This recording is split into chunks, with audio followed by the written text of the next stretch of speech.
अस्सलाम वालेकुम व्यूवर्स, आज की वीडियो में हम बात करने वाले हैं एक तरह की एंटीबायोटिक जो कि कॉमनली यूज की जाती है। ये है डॉक्सीसाइक्लिन। तो इस वीडियो में हम डॉक्सीसाइक्लिन के बारे में बहुत सारी बातें सीखेंगे। ये मेडिसिन क्या होती है, इसके ब्रांड्स क्या होते हैं, यूजेस कहाँ पर हो सकते हैं, इसके साइड इफेक्ट्स क्या हैं, इसकी डोज क्या होती है और लास्ट में हम लोग बात करेंगे इसके ड्रग इंट्रैक्शन की। तो चलिए वीडियो को शुरू करते हैं। व्यूवर्स, सबसे पहले हम बात करते हैं डॉक्सीसाइक्लिन की। तो एक्चुअली इसकी जो स्ट्रेंथ आती है वो 50 मिलीग्राम, 100 मिलीग्राम, 200 मिलीग्राम आती है और ये मार्केट में टैबलेट, सिरप्स, कैप्सूल्स और इंजेक्शंस की फॉर्म में अवेलेबल होती है। और हम लोग यहाँ पर बात करने वाले हैं कैप्सूल्स और टैबलेट्स के बारे में। व्यूवर्स, अगर हम बात करें डॉक्सीसाइक्लिन की तो यहाँ पर हम कह सकते हैं कि डॉक्सीसाइक्लिन एक तरह की ब्रॉड स्पेक्ट्रम एंटीबायोटिक है जो कि टेट्रासाइक्लिन ग्रुप्स की होती है। और इसका अगर हम मैकेनिज्म ऑफ एक्शन देखें तो ये एंटी माइक्रोबियल एक्शन शो करता है। कहने का मतलब ऐसा समझ लीजिए कि हमारी बॉडी के अंदर जो बैक्टीरियल इन्फेक्शन होता है, माइक्रोबियल इन्फेक्शन होता है, इन सब जगह पर इसको हम यूज कर सकते हैं। कभी कभी हम इसको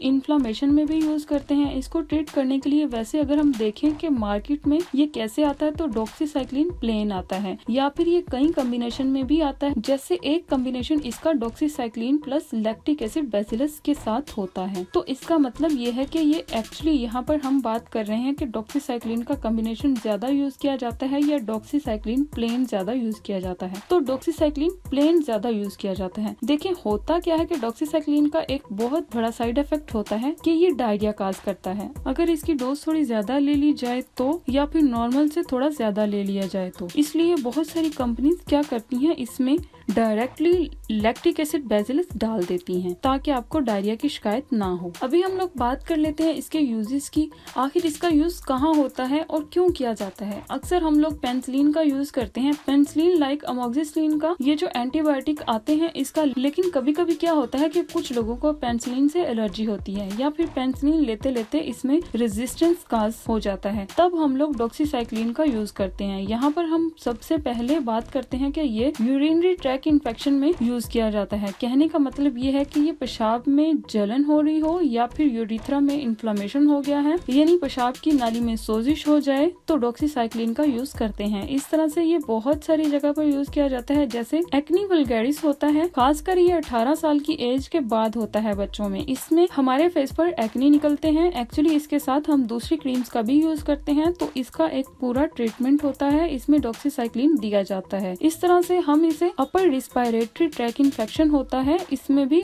हम डॉक्सीसाइक्लिन यूज करते हैं।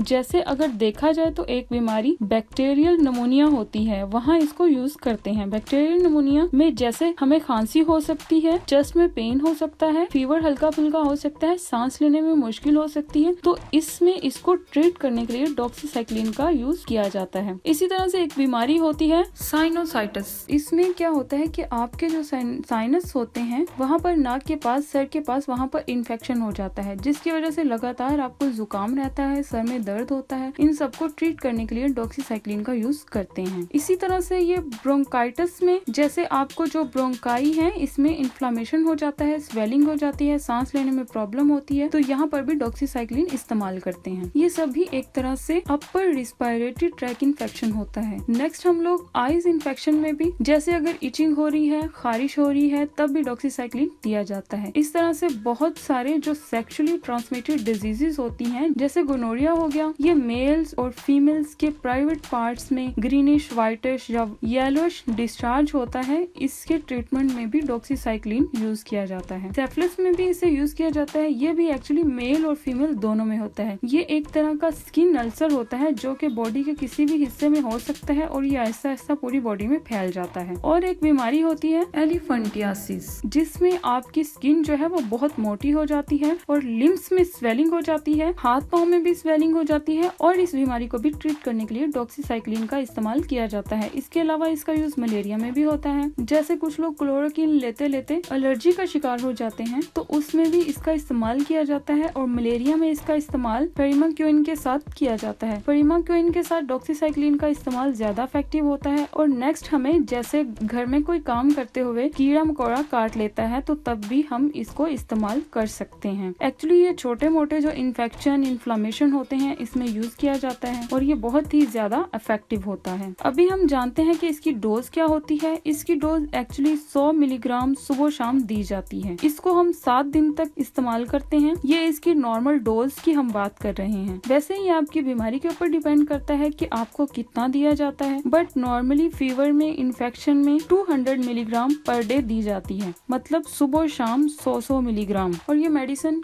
खाने के बाद खाई जाती है। और कई बार क्या होता है कि कुछ डॉक्टर्स जो हैं वो पहले दिन 200 मिलीग्राम देते हैं और इसके बाद 100 मिलीग्राम देते हैं। 7 से 10 दिन तक इसका कोर्स जो है वो चलता है। इसके बाद अगर आप फिर भी ठीक नहीं होते तो फिर डॉक्टर जो है या तो डोज इसकी इंक्रीज कर देता है या फिर बढ़ा देगा। ये सब आपकी बीमारी पे डिपेंड करता है। अब हम देख लेते हैं कि इस मेडिसिन का इस्तेमाल कहाँ कहाँ नहीं कर सकते। डॉक्सीसाइक्लिन को हम प्रेगनेंसी में यूज नहीं कर सकते हैं क्योंकि इसमें ये बच्चे की ग्रोथ को रोक देती है, यानी बोन्स और टीथ्स पर ये असरअंदाज होती है, इसलिए ये दवाई प्रेगनेंसी में नहीं ली जाती। और लैक्टेशन यानी दूध पिलाने वाली माएँ इसका इस्तेमाल डॉक्टर की हिदायत के मुताबिक ही करें तो ज्यादा बेहतर है। नेक्स्ट हम लोग बात कर लेते हैं इसके साइड इफेक्ट्स के बारे में, जो कि बहुत ज्यादा जरूरी होते हैं हर मेडिसिन के बारे में, क्योंकि ये एक तरह का ब्रॉड स्पेक्ट्रम एंटीबायोटिक है। इसलिए ऐसे जो भी एंटीबायोटिक्स हैं इसमें आपको कुछ साइड इफेक्ट जो है वो जरूर देखने को मिलेंगे, जैसे नोजिया, वॉमिटिंग हो गया। ये दो तो जरूर आपको देखने को मिलेंगे कि जैसे मैंने आपको पहले भी बताया है कि डॉक्सीसाइक्लिन जो है वो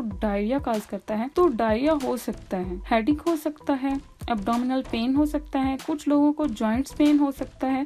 और सबसे मेन ये है कि ये टेट्रासाइक्लिन की जो मेडिसिन होती हैं इनको लेने से इनमें टीथ डिसकलरेशन हो जाती है। कहने का मतलब ये है कि इनके टीथ का कलर चेंज हो जाएगा और फिर आहिस्ता आहिस्ता टीथ खराब होने लगते हैं। तो ये होते हैं इसके साइड इफेक्ट्स। अगर ये साइड इफेक्ट्स हो रहे हों तो आप डॉक्टर से मिल लीजिए और अपना ट्रीटमेंट करवा लीजिए। तो नेक्स्ट हम लोग बात कर लेते हैं इसके ड्रग इंटरेक्शन की, कि ऐसी कौन कौन सी मेडिसिन हैं जिनके साथ इसको नहीं लेना चाहिए। तो सबसे पहले डॉक्सीसाइक्लिन जो मेडिसिन है वो कभी भी आप कैल्शियम सप्लीमेंट्स के साथ ना लें। कैल्शियम सप्लीमेंट्स मैंने बोल दिया, तो कुछ डेयरी प्रोडक्ट्स भी आ गए, तो डेयरी प्रोडक्ट्स के साथ भी इसे ना लें। आयरन सप्लीमेंट्स अगर ले रहे हैं तब भी डॉक्सीसाइक्लिन ना लें। एंटासिड्स अगर आप ले रहे हैं तो थोड़ा सा गैप बना कर लें और लैक्सेटिव के साथ ना लें। ऐसे लैक्सेटिव जिसमें मैग्नीशियम है इसके साथ ना लें, क्योंकि दोनों डायरिया काज करेंगे तो प्रॉब्लम हो जाएगी। और आखिर में एक बात और, अगर आप कॉन्ट्रासेप्टिव्स ले रहे हैं तो तब डॉक्सीसाइक्लिन ना लें, या फिर डॉक्सीसाइक्लिन ले रहे हैं तो कॉन्ट्रासेप्टिव्स ना लें, क्योंकि कॉन्ट्रासेप्टिव्स का एक्शन डॉक्सीसाइक्लिन कम कर देता है, तो जिसकी वजह से अनवांटेड प्रेगनेंसी हो सकती है। इस वजह से कॉन्ट्रासेप्टिव्स के साथ डॉक्सीसाइक्लिन लेने से अवॉइड करें। तो व्यूअर्स, ये थी डॉक्सीसाइक्लिन के बारे में थोड़ी सी बातें जिसके बारे में मैंने आप लोगों को बताया। अगर मेरी ये वीडियो आपको इन्फॉर्मेटिव लगी हो, अच्छी लगी हो, तो मेरा चैनल को जरूर सब्सक्राइब कर दीजिएगा, लाइक कर दीजिएगा, शेयर कर दीजिएगा और बेल आइकन को प्रेस कर दीजिएगा, ताकि मेरी हर नई आने वाली वीडियो आप तक बआसानी पहुंच सके। वीडियो को एंड तक देखने का बहुत शुक्रिया। अल्लाह हाफिज।